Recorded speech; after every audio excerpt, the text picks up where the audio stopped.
সরকারি চাকরিজীবীদের বেতন বৈষম্য নিরসনে সাম্প্রতিক পদক্ষেপ, নতুন ঘোষণা। আপনি যদি একজন সরকারি চাকরিজীবী হন তাহলে অবশ্যই এই ভিডিওটি দেখবেন, কারণ এই ভিডিওটি আপনার জন্য। আসসালামু আলাইকুম, ওয়েলকাম টু সাদ্দামস ওয়ার্ল্ড। সাথে আছি আমি সাদ্দাম হোসেন। বিস্তারিত জানতে ভিডিওর শেষ পর্যন্ত দেখুন এবং এ জাতীয় আরও ভিডিও পেতে চ্যানেলটি সাবস্ক্রাইব করুন এবং বেল বাটনটি অন করে দিন।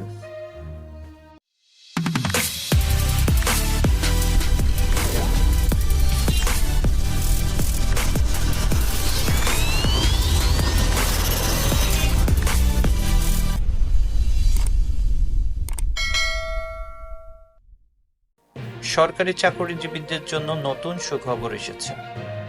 2025 সালের 1 জুলাই থেকে বেতন বৈষম্য কমাতে নতুন পদক্ষেপ নেওয়া হচ্ছে। ইনক্রিমেন্ট, মহার্ঘ ভাতা, টাইম স্কেল সহ সব তথ্য জানাবো আজকের ভিডিওতে, তাই সম্পূর্ণ ভিডিওটি দেখুন। 2025 সালের নতুন ঘোষণা কি? দুটি বার্ষিক ইনক্রিমেন্ট।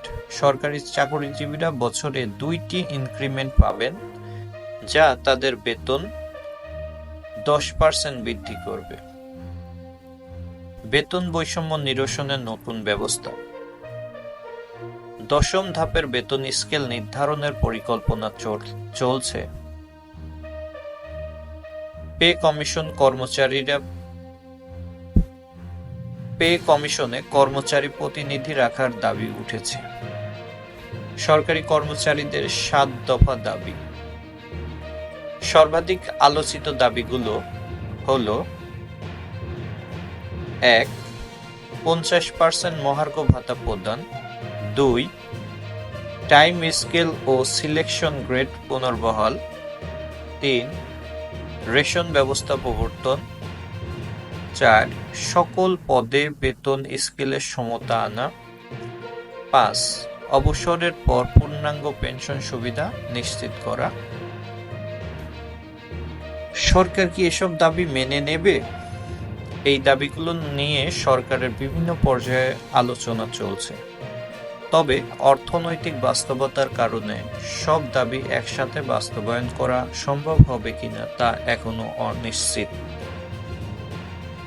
আন্দোলন ও সরকারের প্রতিক্রিয়া। 2025 সালের 8 ফেব্রুয়ারি জাতীয় প্রেসক্লাবের সামনে মানববন্ধন ও অবস্থান কর্মসূচি পালিত হয়েছিল। আন্দোলনকারীরা দ্রুত পদক্ষেপ নেয়ার দাবি জানিয়েছিল।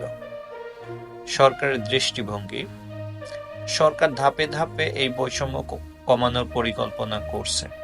অর্থ মন্ত্রণালয় ও জনপ্রশাসন মন্ত্রণালয় এই বিষয়ে কাজ করছে। বন্ধুরা, আপনারা কি মনে করেন? এই পদক্ষেপগুলো কি বেতন বৈষম্য কমাতে কার্যকর হবে? কমেন্টে আপনার মতামত জানান।